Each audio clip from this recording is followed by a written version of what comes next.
work experience, as I would like to say. And, just the idea and the opportunity to be able to traverse different verticals and different sectors. I mean, look, my version of myself 50 years ago was much more talented, much more aggressive, much more hungry, yet being humble, they didn't have the same opportunities that I've had. So I'm grateful that I've been able to have a window of opportunity, and I've taken, some of those, taken that window, and I've kicked it down if I've had to. Well, you know what? The reason why we're here today, we as Black men have benefited from the work of leaders that have gone before us. The conventional saying is that we get to stand on the shoulders of giants. And so none is more iconic than Dr. Martin Luther King Jr. And this day that we celebrate, this is very special because this was something that was envisioned initially by the widow of Dr. King, Coretta Scott King. And then it got traction with people like Jesse Jackson and Julian Bond and Andrew Young, the people that walked with Dr. King. But it really got traction when Stevie Wonder penned the song "Happy Birthday," and it just kind of blew up from there. It got a lot of national attention, a lot of global attention, and finally, I believe that it was in 1981 that Ronald Reagan, of all people, signed it into law. And so it became a federal holiday. But what I don't want people to do is simply look at this as a day off, like Columbus Day or Labor Day. There is something really special about today.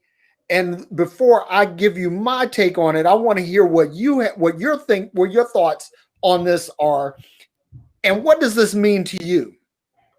That's an excellent question. I think the first thing that I want to do, Derrick, is share this conversation, if you don't mind. No, go ahead, man. On my social media platforms. So I don't want to break up the monotony of this conversation, but I also know that it's one that is extremely powerful and noteworthy, right? So if you don't mind, I'm gonna press a button on my phone. Yep. And I'm gonna get us hopping. That's cool, right? No problem. Okay. Let's do this. Thank you. I'm gonna share it in a couple of places too.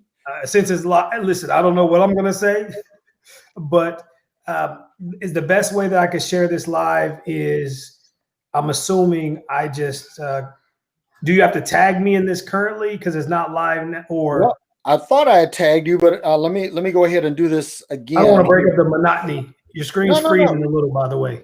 Is it? Yes. Okay. Which is cool. The visual part is freezing, but the audio is fine. Okay. Well, you know what? I can fix that by just doing it. Just did. That was perfect. Whatever you just did. Okay. All I did was turn my head. That was crazy. Okay. That was maybe it was just it unfroze. It went great. It's cool. Salt and pepper beer is working for you. Right on. For sure. I need some beer right now. Yeah. It's all good, brother. It's all good. Yeah. So whatever you do, I'll share this just because, like you said, I think this is a conversation that many of us have in silos. And so, I think the reality of men like you who push the conversation, create the narrative, curate information, unless we come forth publicly and have these conversations with, like-minded individuals, then oftentimes the conversations stay in a really small area. And these are the kinds of data-driven dialogues that could truly change people's lives. So I want to make sure that I get your voice out as much as I possibly can. Well, I appreciate that, man. And I want to do likewise because for those of you that don't know, I met Dr. Davis on the One Institution Facebook group. And we began to kick some ideas around, and we finally got on the phone and talked to each other. And then he was a guest on my podcast. But I'm going to tell you something. Every now and then, you get a perfect storm, a lightning strike, lightning in a bottle, where you meet somebody and immediately you connect, immediately you click, and you start exchanging ideas, and you begin learning and growing. And this is something I've experienced this in my life. It just hasn't been a lot.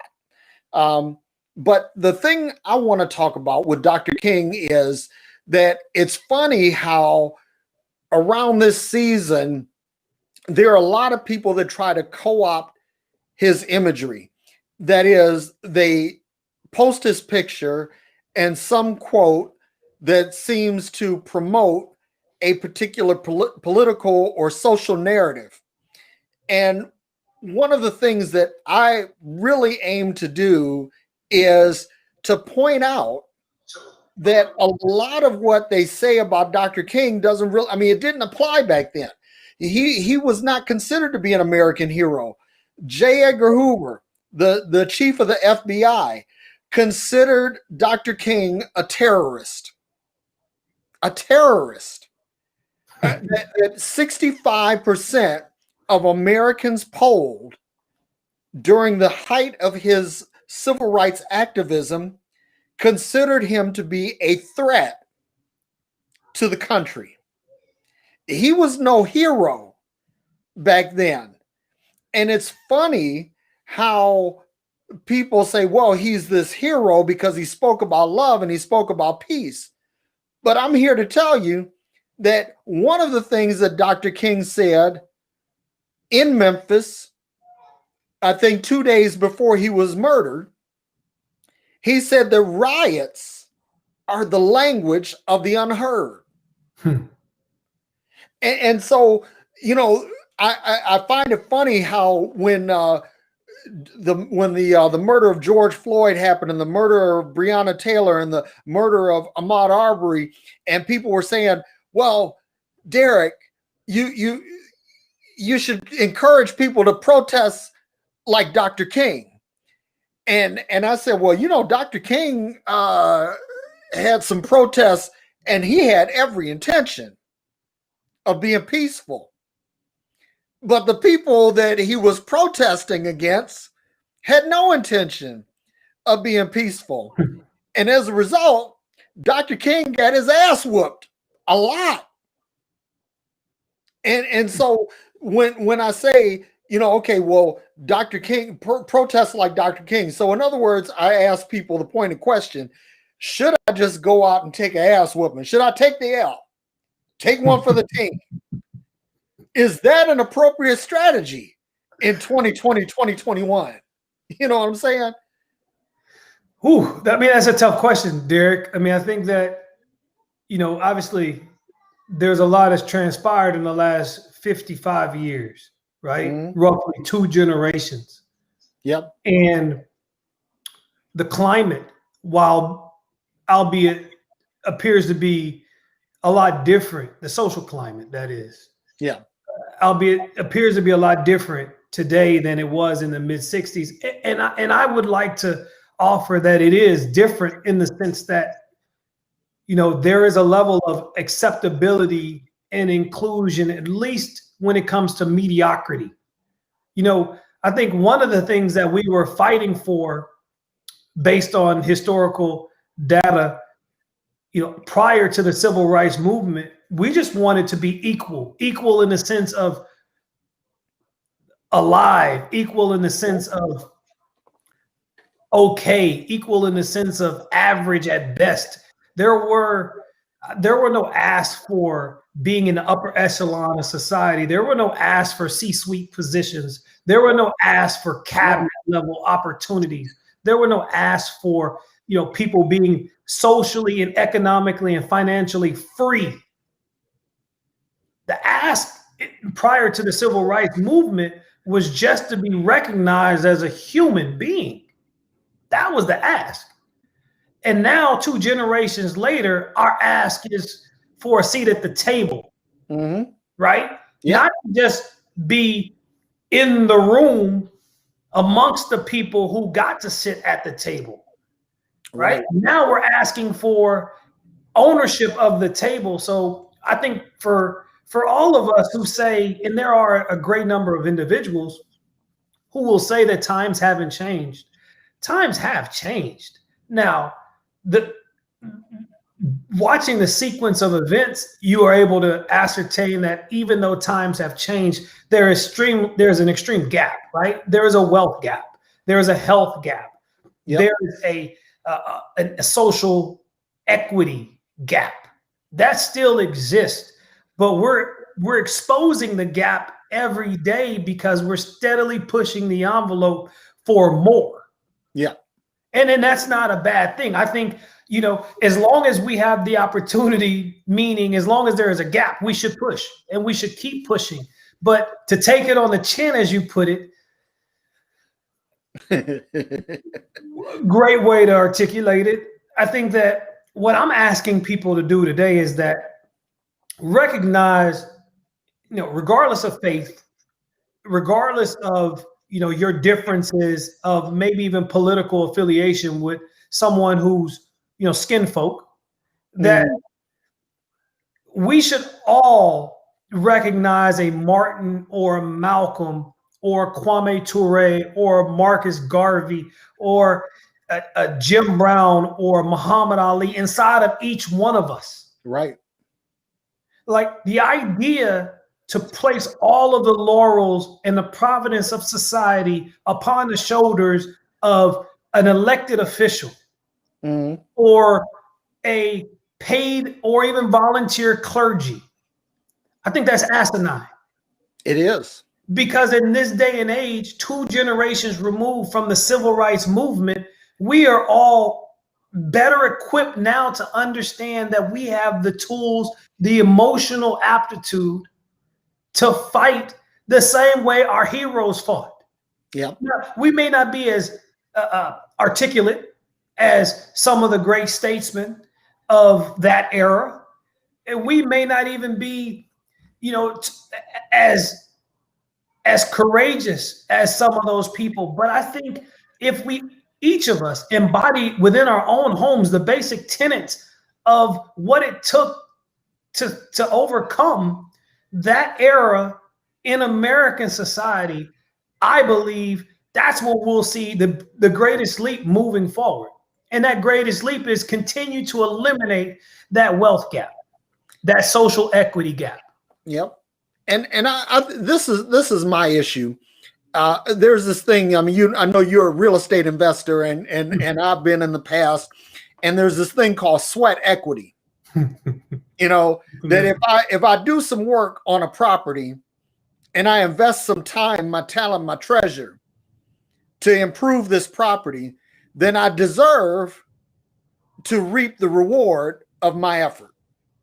I deserve a ROI, return on investment.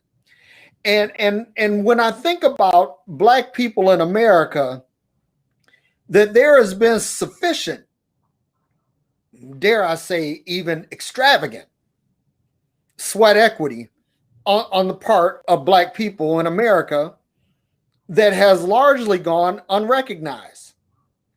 And what I think is that it's high time that this equity be recognized and then realized. Because see, recognizing just simply acknowledges that it happened, which this country is reluctant to do. But realizing says that we're going to assign a value to it. Mm-hmm. And that's like how we talk about realizing profits. It's like everything is good when it's on paper, but it doesn't mean anything until you go to cash in. And the reality is that we have the receipts, and so I want to. Derrick, I think it's a mentality, right? And it's something that it's been lost through generations, that mentality of our grandparents, literally. That's when it stopped. And this is not placing a blame. This is just us having an open, honest dialogue about where we are as a culture. We celebrate tragedy before we celebrate triumph. We engage in entertainment more than and before we engage in education. That's a mentality. That's not a white person placing a weapon to our head saying that you do not need to consume this information that can edify and amplify and accelerate your upward climb. That's our willingness to fall for a trap that will allow us to stay one step, two steps behind. And I think in my lifetime, in our lifetime, we have to further push and press the narrative of educating ourselves through basic means of survival is actually okay. And quite frankly, it's necessary for our very survival, because survival in 2021 looks different than survival in 1965. And I think that's the message of what the dream evolves, right? There was a dream of basic rights and human dignity.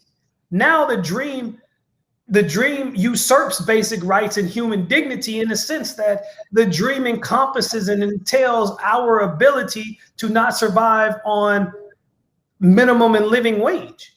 Yeah. Dream has extended in our lifetime to our ability or our willingness to not be dependent upon a system, because we've understood and finally figured out that we need life insurance. Yeah.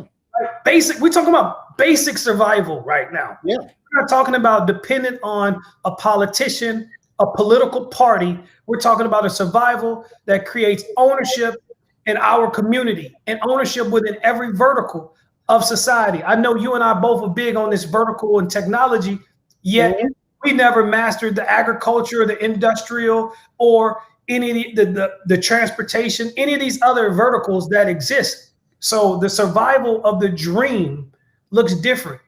And I would like us, again, in our lifetime, Yolanda has Miss Wilson just, I see the comments.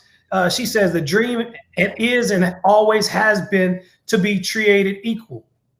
I agree, but we never established the framework of capitalism. We never established the bedrock of DNA in this country. And while many of us take ownership of being the stakeholders, the primary stakeholders to create the evolution of this country, this isn't our country. We didn't create the rules of engagement. Well, here's the thing. I'll beg to differ with you there, because even though we didn't create the rules, right, we did the labor. And this is one of the issues that I have about historical. Now, here's the thing. There are some historical redresses that have to be dealt with, like redlining. I'll never forget, I grew up in Detroit, and on Finkel Avenue, there was a guy, Reverend Ray Shoulders, and he had a supermarket, Shoulders Market. And I used to go up there and I used to sweep Reverend Ray's floors for like a quarter or 50 cents or whatever he'd give me, right? It wasn't a regular job, but he would, while I was up there, he was always telling me stuff. And he was telling me about how our neighborhood evolved with integration, or better yet, it devolved, because we once had thriving businesses, but these businesses all dried up when integration happened, and everybody kind of went off and they moved out into previously, white enclaves. And so what happened was there was a barbershop next door to Reverend Ray's Market. And the barber decided he was going to go out of business. He was going to retire. He's an older white guy. And Reverend Ray had, the way he bought his market, he saved his money and paid cash. And just like he was going to pay cash for this other part, but the insurance company wouldn't insure him for the additional square footage. So he was unable to expand his business, and eventually other businesses came in and basically drove him out. The thing that I say is, we have redlining, we had community decimation by the implementation of the interstate highway system and things like that. And then on top of that, when neighborhoods go under, schools are funded by property taxes. And when the millage is insufficient in a particular area, schools don't get funded properly. You get inadequate buildings, inadequate facilities, inadequate textbooks, no insufficient pay for teachers, insufficient security for students, all of these different things. These are things that I think that we should really address. And there is a two-part system to this. One is that yes, we do need to have personal accountability. We need to absolutely say, enough is enough. This is bullshit. We're not going to take it, and do something. We need to put some programs, some practices in place that help to mitigate these situations. But we have to hold the people who create the system and who hold the power accountable. And this is why I think this past election is so important, because I think that for the first time, probably in the history of the United States, that Black people really, really got engaged in the political process. And they understood that there was a survival aspect to this, that if we don't do this, there could be really dire consequences. And I think they understood that. People like Stacey Abrams, she educated us and got us engaged and involved. And so we have to go to President Biden and Vice President Harris and hold their feet to the fire. We have to go to Alexandria Ocasio-Cortez and others like her in Congress. And I think Derrick, that's a great, Derrick, for those of you who don't know Derrick, like I know Derrick is a very strong historian, and he's able to definitely right. He's able to weave in the historical elements right into the right now and the relevant. And so I'm looking at the comments as well. That's a cool thing about this tool we're using, and that some of the great comments are coming in. Royal Harris, I see you, Portland, Oregon. If I hire or use you, that does not mean I share ownership with you. Right. We have spent the last half century dreaming that we are going to get inclusion in a society that looks at us as a raw resource to extract and use it as it wants. And that's a great point, because here's the thing, and I had this conversation with my mom, of all people, last night, because for years, for most of my adult life, I was a conservative, supply side, Reagan Republican. That was me. And I really believed that the whole thing of the rising tide would lift all the boats. I believe that. I really sank my whole livelihood and my social capital into that. I had a radio talk show that I hosted for 3 years where I extolled the virtues of capitalism. My minor in college was economics because I wanted to be able to justify what I believe. Now, here's the problem, is that when you look at people, as Royal said, as a resource instead of as a stakeholder,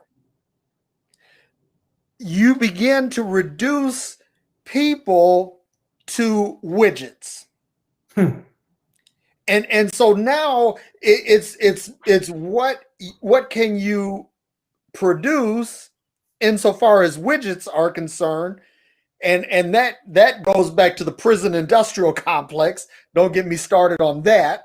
But we take these people and we look at them as expendable pieces of machinery. In other words, a human being has the same business value as a forklift. And that is a mentality that has to change. And I'm of the mindset. Now, this is the part that I'm saying. But Derrick, let me push back. Let me push back. That's the beauty of our conversations, and I hope everyone enjoys it. Is that it's ebb and flow. Yep. who designed your skill to be equal to a forklift? Who designed your genealogy pool to be equal to that of an animal? Right? Like the idea is that America isn't ours. We did not demonize the framework of this country. Right. We walked into demons. We've helped sanctify, tried to sanctify a demonic land. I'm coming somewhere right now. I'm trying to come closer to you. Somebody hit this brother in C sharp, please. Okay. And what I'm saying is that, how much longer? Listen, all empires fall. That's a fact. Yep. Right. We're in the middle of an era, the era of the Western world, the era of, British / Nouveau American rule, however you want to translate what we want to define as this era that we're living in, this age. And I don't feel like our energy and efforts of diversity and inclusion is the foremost important direction, and trying to make America somebody she's not. She will fall before she changes. Wow. And you know what? There's a lot of sentiment toward that. And here's my thing. Like, I believe that given a long enough timeline, any disease can be healed. The problem is that you simply run out of time, right? That's fair. And so the question is, at a certain level, this country is redeemable, but do we have enough time? And that's the big question. What empire has ever been redeemed? So you're trying to tell me America will be the first empire in the history of modern civilization that's redeemed? I'm not saying it's always a first. Rome didn't name one. Ottomans, Mayans, Rome, Greek. None. Never has an empire stood the test of time. So what point do we feel like America won't stand the test of time either? So in my opinion, if you're asking me, well, all right, Dr. Davis, what's next? This idea of, again, I'm not hanging my hat on diversity and inclusion. I'm hanging my hat on sweeping around your own front door before you can sweep around somebody else's. Yep. I'm hanging my hat on making sure what's within your four walls allow you to survive without existential circumstances and situations propping you up in the event that you can't make it, right? I'm hanging my hat on learn how to grow food, learn how to till land, learn how to fish, prepare for death by getting a $20 insurance policy, learn how to sweep around your own front door before you worry about sweeping around somebody else's. And that somebody else's could be your next door neighbor that even looks like you. And look here, I'm completely tracking with you, because you know what two broke folks look like? Yep. If I'm broke and I'm helping you and you broke, you know what that means? We both broke. That's right. And the thing is that, yes, we absolutely, there is a self-directed component to this. And anybody that says that there isn't is in absolute denial. We do need to get educated. Like I'll tell you, this is one of the things that frustrates me, is that when I was a kid, and I'm a little bit older than you are, but we used to walk from our house over by Dexter and Finkel all the way to the Parkman Branch Library, which was on Oakman and Linwood. So that was a good walk. It was about a 2-mile walk that we would go to the library. But on Saturdays, we would go to the main branch library downtown. And that required either having money for bus fare or figuring out the train schedule and finding out which train to hop to get close, close enough to walk. But we had such a thirst for knowledge, such a thirst for information, that we made these treks, and we went and we read, and we read. I mean, I'll tell you something. The people that I grew up with on Homer Street in Detroit was really an extraordinary group of people, because we were like learning about technology and architecture, and we were going to the art supply store, and we were buying engineering scales and drafting paper and drafting pencils and T-squares and boards, and we were architecting and designing and drawing stuff, and we were talking about how we were going to change the world when we grew up. And now it's like everybody's either concerned about the next video game release or the next music video drop. And entertainment. What's that? Entertainment. It is. And so, like, I have these conversations with my sons all the time, and I tell them, listen, it's great to be able to dribble a basketball. It's great to be able to run a football. It's great to be able to sling some bars. It's good. It's, if you can floss, if you can nay, whatever, it's good. That's all good. But don't let that be the driver of your life. That at the end of the day, you need to be doing something to create some value, to make you a value add to society, so that you are not left by the wayside, and that you are not considered simply human capital. We celebrate today Dr. Martin Luther King Jr.'s trip around the sun, right? Mm-hmm. Yes, sir. All that his life entailed, and every speech, every movement, every quote, everything he imparted on this world. Mm-hmm. And your hometown of Detroit, Michigan, is a very interesting and timely case study. It's specific, it's measurable, it's attainable, it's realistic, it's timely. Yep. Marketing, they call that smart. Smart goals. Yes, sir. Right? Detroit is 82% Black. Mm-hmm. Black is big city in the country. Yep. Detroit is also a 34,000 median income household city. Yep. Which by metric is the poorest. Is the poorest city in America. Yes. City in America. We talking about a dream. We mentioned moments ago that the dream has changed directions over the course of the last 55 years. Because now we have a city that during the height of the civil rights movement was essentially, one could call it, Black Hollywood. Yeah. The capital of Black America. The Motown. The Athens of our Greece. Yep. In terms of the Black community, right? It was the pillar of freedom and justice and economic vitality. Yep. And, one would say even financial freedom, or at least the pursuit thereof. Yep. Yet 55 years later, 2 generations ago, we've lost that city. We've lost it. Yeah. Can't blame no white folks for this.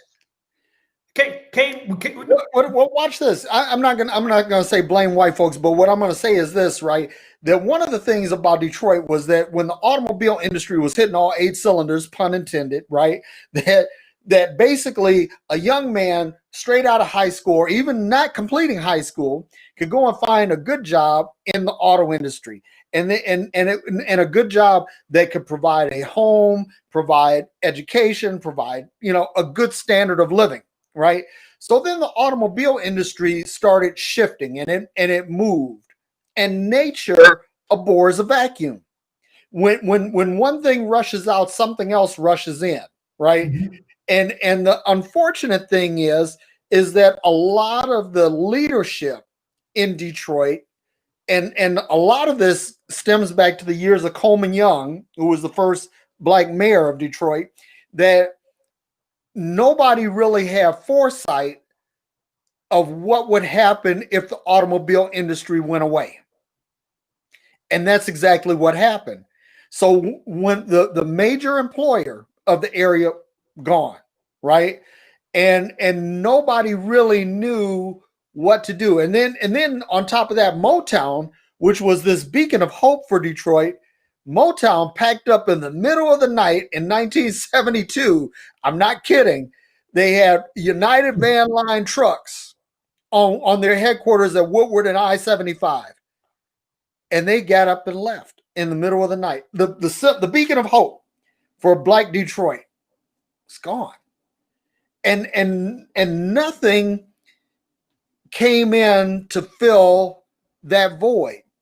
And so one of the things that Dr. King talked about was economic opportunity. We're coming for that check. Yeah, exactly. And I believe that that's when Dr. King, when they say, okay, we gotta get rid of this nigger for real. That was the moment, because when he spelled it out, how Western Europeans came to America and they were allowed to homestead and they were allowed to get land grants and establish land grant colleges and to educate and further and advance themselves. Meanwhile, historically Black universities and colleges, let me give you an example. Black men went over to fight in World War II. They came back just like every other GI. You had the GI Bill. GI Bill said you could get free education, except historically Black colleges and universities were not considered accredited universities by which this GI Bill money could be used. So strike one, you can't get the education the same as everyone else. Then you had the VA, the Veterans Administration Home Loan Plan, and it allowed veterans to get low or no down payment housing, except you couldn't get it within certain zip codes, which were predominantly Black. So that meant that the only people that were getting this were people that were homesteading in new construction in the suburbs. So the chief wealth building tool of the United States has been real estate historically. Now the real estate market is denied. Strike two. Then you had SBA loans that were made available to GIs. And many of these GIs went and built substantial businesses that helped shape the economic power of this country. But these same loans were denied to Black GIs. So the ability to build businesses and build wealth on businesses, strike three. Done. And I can cite all kinds of history. I mean, if you go back and look in the history of Norfolk, Virginia, and I'm talking about recent history, there's a cat named Herman Valentine who founded a company called Systems Management America. And it was a thriving Black-owned IT consulting firm. And they figured out how to destroy Herman Valentine. And when Herman Valentine went, so did SMA. Now, the point is that, yes, we cannot hang our hat or hang our hope on what this country will do for us. There are things that we're going to have to do. And Keenan, conversation, I'm going to give some people some insight into a private conversation that we had. And I'm going to say this, that when Italian Americans came to America, they got into things like waste management, trucking, and the meat industry. And so the Italians, police force, and the police forces, and the Irish too, but they cornered fire department. They cornered a vertical. Yep. And this was their space. They were able to hire and promote within this and look after their own, right? the Indians from India, they came over here and started buying motels. The hospitality industry in America is largely owned by Indian Americans because they've graduated from the roadside motels. Now they're buying Hilton and Marriott licensed properties. They own the hospitality industry. Mm-hmm. The Irish came over and the wholesaling of booze, of alcohol, they cornered it, and now they own it. What would you say, bringing the scope of our conversation on this prestigious occasion? I always love this time of the year. I told you, Derrick, I don't think I think it's just how January and February. I mean, and I hate to say it's all, you wait till once a year, right? Yep. Just, 2 months or 6 weeks out of 52 to really have like this feeling, this momentum. But I do feel like every time this year, it's kind of like the people of color, black and brown, we create a sense of community, a sense of a commonality, synergy. Exactly. And we start to make some bold predictions about how we're going to overcome, right? Hey, come on. No pun intended. Like we make these affirmations of, those public affirmations of prosperity, and we create these visual imageries of collective empowerment. And it seems like that's why I just really feel that energy, right? This time of the year. And some of the back channel conversations that you and I have, right? And some of the publicly available information, whether it be social media, et cetera, that we both peruse and see. And you see glimpses and signs of hope, and it coming together. You see athletes like LeBron James that will, put in the height and prime of his career, right? Put people first. Yep. Right. You see it, you feel it. So this ingenuity and emotional feeling of hope, as you characterize it, it's evident and it's prevalent.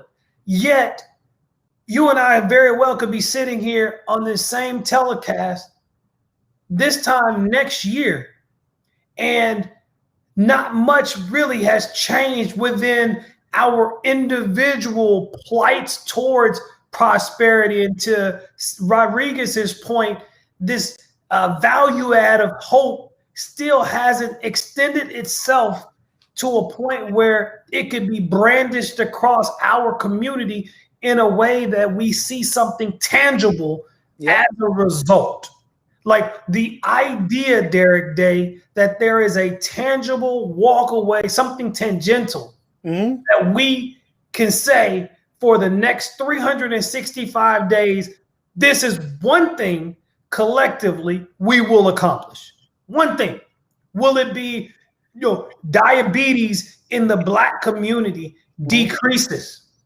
Will it be life insurance in the Black community increases? Will it be, you understand what I'm saying? Yep. Like we have to take one step toward a collective, aggressive, unified moment together. We have to have that moment, because at the end of the day, you have stated over the course of this, and I know we wanted to keep it boxed in a certain amount of time, so we won't keep you long, y'all. We appreciate everybody staying with us, coming in and out. We got great news coming on the horizon. So you'll hear you heard Dr. Davis and Derrick Day, whether it's collectively or individually, much more. Trust me on this one. It's a beautiful thing. That's what's happening next month. But the important thing that I want to extrapolate from you in this conversation, Derrick, is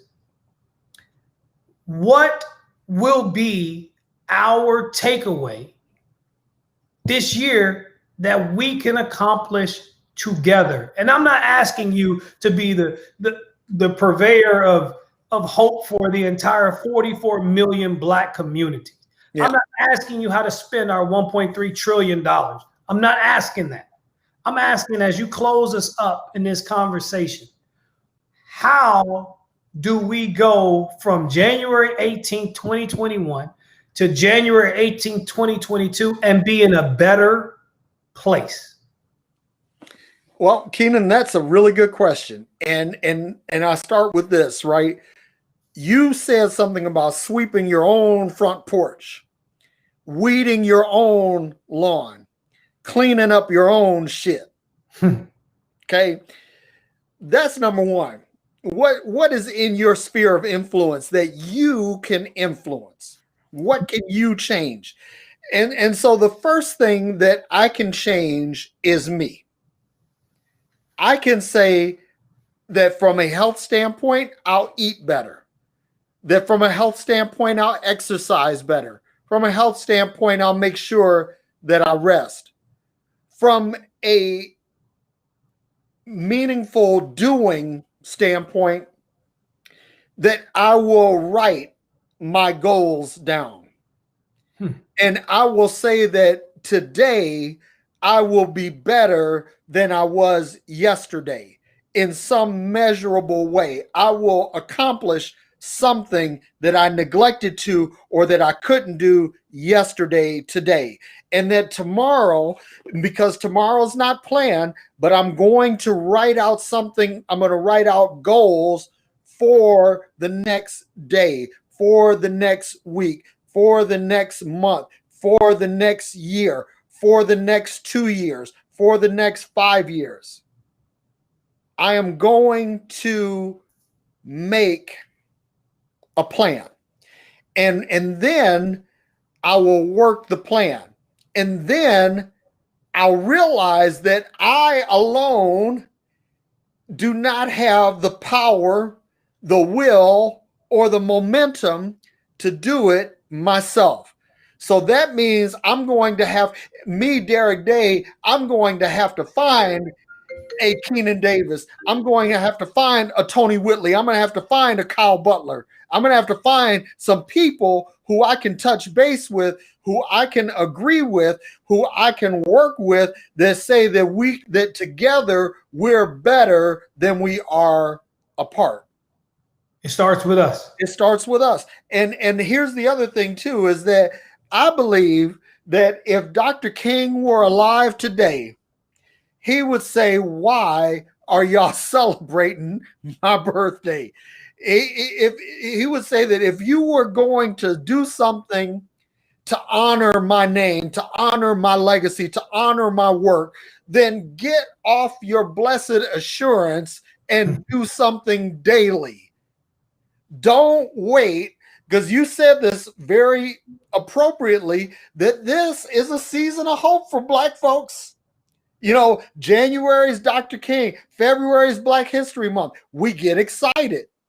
Yeah, but that doesn't, like, as Bill Anderson just commented and says, you know, I think it's useless and not appreciated by both Black and white. As Bill put it, and Rodriguez says, get off your ASS.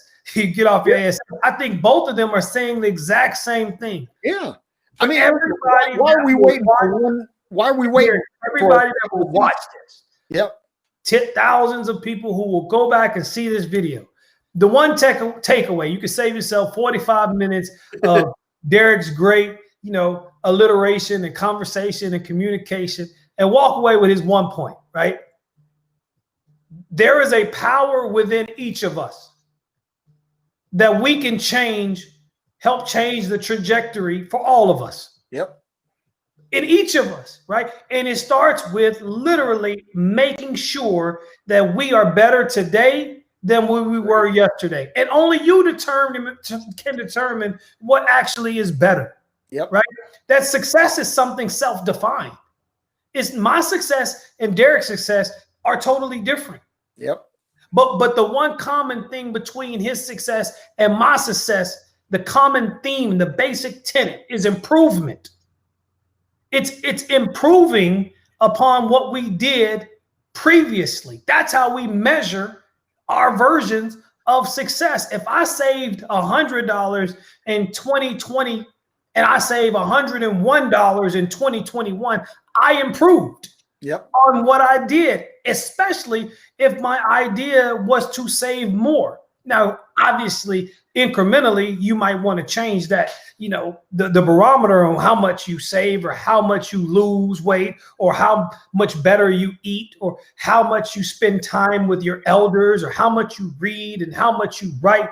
All of these things that all of these great men and women who have carried the torch of people of color for the last 300, the last 400 years, the reality of it is that each one of us, Royal, each one of us, Bill, each one of us, Rodriguez, each one of us, all of you who have been on this telecast and communicating and contributing, is that we're all over the country. Many aspects, we're all over the world. Yep. And Derrick and I aren't in the same city. We're not in the same state. Yet we're a part of this community of excellence trying to improve the livelihood and the trajectory for people of color.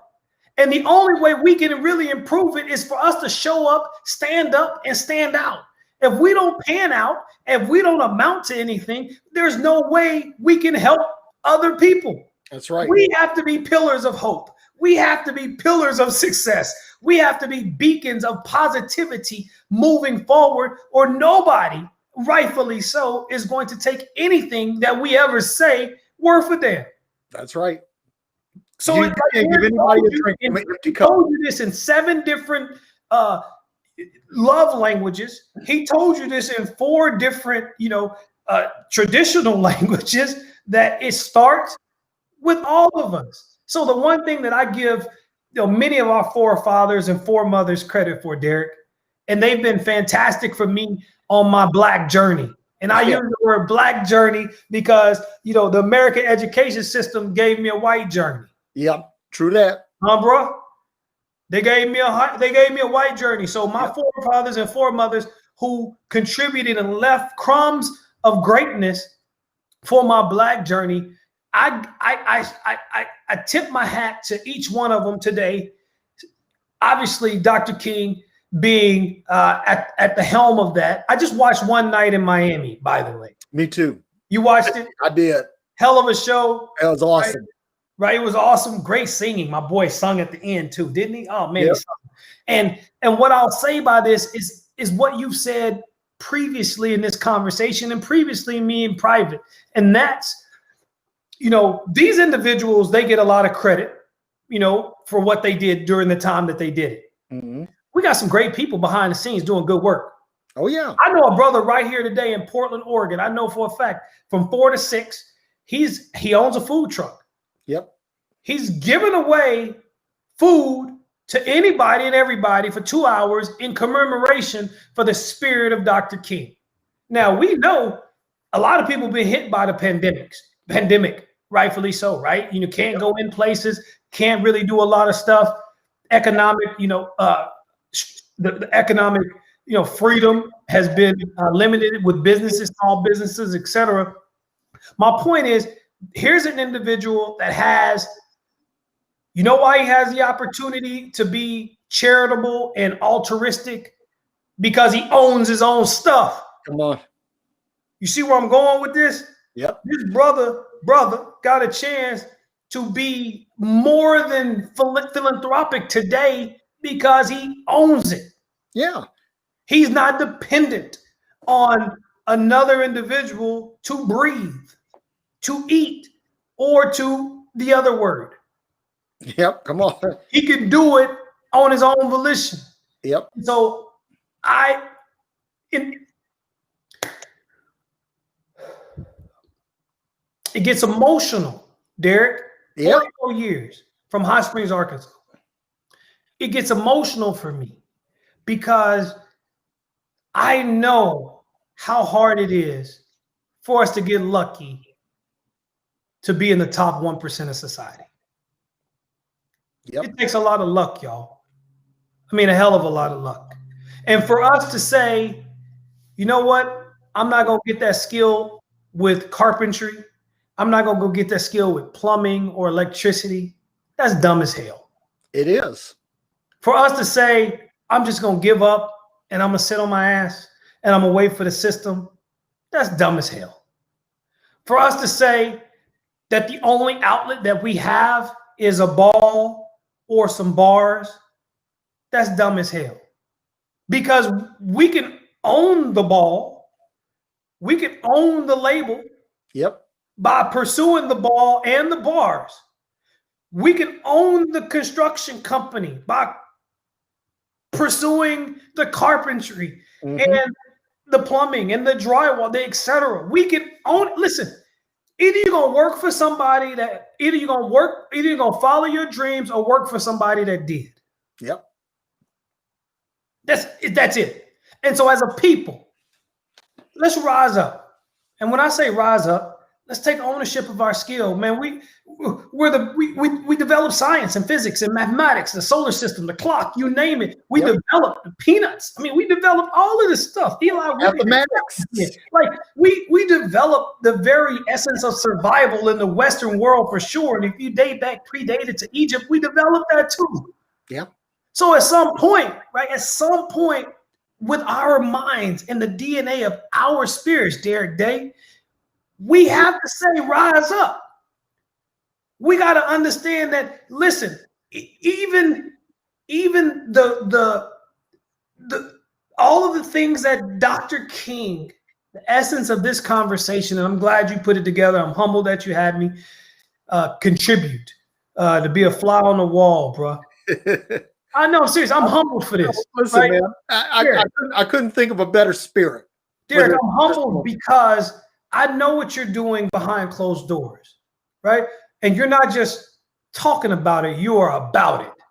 And you're thinking of ways that you bring people along with us. And I think if I could help in our personal relationship, it's not going to, I know this has a bad word, but I'm going to say it publicly. I'm going to teach you to be a little more selfish. Not selfish because I want to change who you were sent here to be. I know who you were sent here to be. So I want you to be that person to where you can give and give more abundantly. Because when you get to where your heart has shared with me, where you are intended to go, where you're destined to be, you got to be, listen, there's no success without selfishness. You have to be selfish. You have to have boundaries. You have to be effing crazy and delusional. Remember that? Say that? If you got to be delusional to really pursue your goals. And as I end my point right here, Dr. King, he was delusional. Think about it. Yeah. I mean, you want to talk about the definition of a delusional brother? To be born in the 50s to 60s, the 50s and the 60s in white America. And to believe, I'm selfish. Oh, I'm selfish too, Rodriguez. I'm telling you. I'm selfish. I will be the first one to admit it. I had to learn that I can't give if I don't get. And I was sent here to give. I was personally. So I have to go get it. And so I believe that Dr. King was delusional. And he was one, and that's what I take away from him, is that he was so delusional that he could change the mindset of the world. Right? He was that delusional.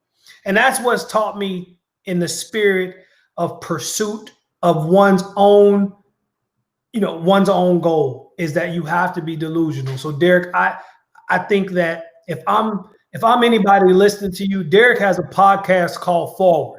This is a time in the show where you give a plug. Derrick has a podcast called Forward. It's awesome. It's looking out there on the horizon, but it's bringing in what's going on right now, transposing step by step along the journey of success, how each of us can move forward, no matter what the circumstances, despite the situation, does not matter. Derrick is a phenomenal motivator and leader. And I won't announce some of his, good news about taking his show forward and his talents, but I will say this on his part, because I happen to be behind the scenes and I know a little bit. He's going to have a pretty big announcement in the next couple of weeks about his show forward, about some of his entrepreneurial endeavors. So I'm just happy to be in his presence right now. Keenan, thank you for being here. And for all of you, I want you to know one thing, that success happens at the intersection of opportunity and preparedness. If you have all the opportunity in the world and you haven't invested any preparation time in yourself, you will fail. And if you have invested all this time in preparation, but there's no opportunity, no windows open, no doors open, then guess what? You'll fail. So what you need to do is concentrate on improving yourself, like Keenan said, one day at a time, one moment at a time, one right now at a time. And then when the opportunities present themselves, when the door opens, run through it like your hair is on fire and get it. And there's a meme out there. It has Uncle Luke. It said, today's motivational quote is, don't stop, get it. Don't stop, get it. Listen, get it. Go get it. Go get it. Thank you, Derrick. Love you, man. I appreciate you taking the time with us today. Straight up. You know? For sure. Y'all be good. All right. Peace, man. For sure.